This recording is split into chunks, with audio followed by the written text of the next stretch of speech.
कराची में salaried class alliance के तहत तनख्वाहदार तबके पर आयद इनकम टैक्स के खिलाफ एहतजाज। सैलरीड क्लास पर आयद इजाफी टैक्स को फौरी ख़त्म किया जाए। मुजाहिरीन का मुतालबा, कहा महंगाई में पिसे तनख्वाहदार तबके को मजीद ना मारा जाए, जो टैक्स नहीं देते उनसे टैक्स वसूल किया जाए।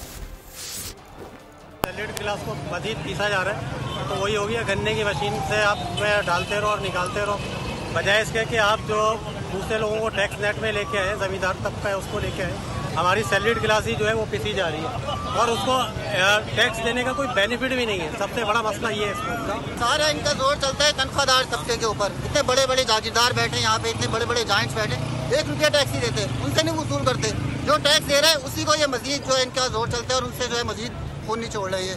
सैलरी क्लास पे सिर्फ टैक्स नहीं, एक्सेसिव टैक्सेशन है। और अगर लास्ट 10 ईयर्स देखें तो सैलरी क्लास एक ऐसी क्लास है जिसपे टैक्स बढ़ाया जा रहा है। इसकी वजह ये है बिकॉज वे इजी टारगेट्स, हमारे एम्प्लॉयज़ को कहा जाता है कि उनको टैक्स दे के सैलरी दी जाए। ज्वेलर्स, रिटेलर्स, दूसरे बिजनेसमैन जो कि करोड़ों लाखों रुपए का बिजनेस करते हैं, ज्वेलर पे 1% भी सेल्स टैक्स नहीं है।